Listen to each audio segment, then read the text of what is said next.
रायपुर का जहां पंडरिया में कई सोसाइटियों में अध्यक्ष नियुक्ति के मामले में अब कांग्रेस कार्यकर्ताओं ने पीएल पुनिया से शिकायत की है।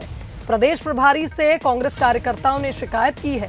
पंडरिया विधायक ममता चंद्राकर के खिलाफ यह शिकायत है और विधायक पर पैसे लेकर सोसाइटी अध्यक्ष बनाने का आरोप है। बता दें कि बीजेपी कार्यकर्ताओं को सोसाइटी अध्यक्ष बनाने का आरोप भी कांग्रेस कार्यकर्ताओं ने लगाया है। तो इस पूरे मामले पर पीसीसी चीफ मोहन मरकाम ने बयान दिया और कहा कि अगर गलतियां हुई तो परीक्षण कर पुनर्विचार किया जाएगा। तो निरंतर प्रक्रिया है, ऐसा होता ही है। तो कोई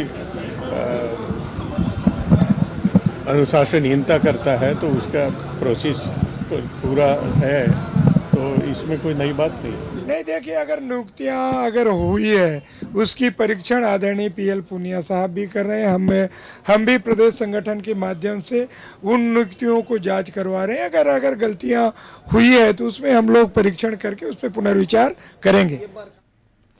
चलिए, इस खबर पर हमारे साथ दो राजनीतिक मेहमान जुड़ गए हैं, उनका रुख कर लेते हैं। अनुराग अग्रवाल जी, बीजेपी नेता, हमारे साथ इस खबर पर जुड़ गए हैं। वहीं नितिन भंसाली जी, कांग्रेस प्रवक्ता, इस खबर पर हमारे साथ जुड़े हैं। बहुत स्वागत करती हूं आप दोनों का बंसल न्यूज पर। भंसाली जी, जिस तरह से हमने देखा पंडरिया विधायक पर आरोप लगे हैं, खुद कांग्रेस कार्यकर्ताओं ने ही ये आरोप लगाए हैं। उनका कहना है कि अध्यक्ष नियुक्ति में गड़बड़ी हुई है, लापरवाही बरती गई है और पैसे लेकर अध्यक्षों की नियुक्ति हुई है। हमने सुना अभी मोहन मरकाम जी कह रहे थे कि एक नियमित प्रक्रिया है, लेकिन बीजेपी कार्यकर्ताओं को भी सोसाइटी अध्यक्ष बनाया गया है। इस पर क्या कहेंगे? देखिए, ऐसी कोई बात मुझे तो नहीं लगता होगी, पर यदि कोई ऐसी शिकायत आई है तो इस विषय पर हमारे प्रदेश के जो प्रभारी हैं आदरणीय पुनिया जी और हमारे प्रदेश अध्यक्ष माननीय मोहन मरकाम जी ने इस विषय में कहा है कि बिल्कुल परीक्षण किया जाएगा और परीक्षण करने के उपरांत यदि कहीं कोई चूक हुई होगी या कुछ हुआ होगा तो उस पर बिल्कुल कार्रवाई की जाएगी। तो बात तो मुझे लगता है वहीं पे खत्म हो गई।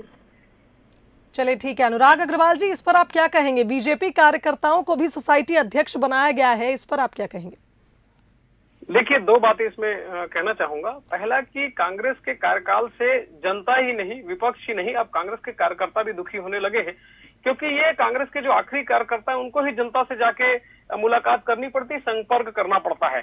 जब कांग्रेस ने जन घोषणा पत्र बनाया था तब इन्होंने कहा था कि हमने एक एक व्यक्ति से पूछ के जन घोषणा पत्र बनाए हैं। अब जब ये जन घोषणा पत्र में किए वादे पूरे नहीं हुए तो वो व्यक्ति कांग्रेस कार्यकर्ता को तंग करता है और पूछता है कि आपके किए वादे क्या हुए, आपके भरोसे में आके हमने आपको सत्ता दी थी। तो अब वो इसलिए कांग्रेस के अंदर बड़ा आक्रोश आ गया है। दूसरी बात, ये मूल फर्क है भाजपा और कांग्रेस के अंदर। भाजपा सत्ता के माध्यम से सेवा करना चाहती है और कांग्रेस में तो मलाई की अब लूटपाट मच गई है, जिसका प्रत्यक्ष उदाहरण आज आपने देखा है। और जिस प्रकार से नियुक्तियां हुई हैं और कांग्रेस के जो प्रवक्ता महोदय हैं या कांग्रेस के जो अध्यक्ष हैं वो कह रहे हैं समीक्षा की जाएगी। भाई, आपका कार्यकर्ता स्वयं आके बात कर रहा है, संतोष जता रहा है, फिर भी आपको समीक्षा करनी पड़ेगी।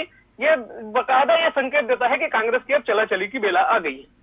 चलिए, धन्यवाद आप दोनों राजनीतिक मेहमानों का। मैं यहाँ पर करूंगी और देखना होगा कि अब जब परीक्षण होगा तो क्या कुछ बातें सामने आती हैं, क्योंकि कांग्रेस का कहना है कि अगर कहीं गलती पाई गई तो इस पर कार्रवाई होगी। वहीं बीजेपी की ओर से लगातार ये बातें कही जा रही हैं कि घोषणा पत्र में जो सरकार ने वादे किए थे वे पूरे नहीं हो पा रहे हैं और ऐसे में जनता का आक्रोश समय समय पर अलग अलग जरियों से फूटता रहता है।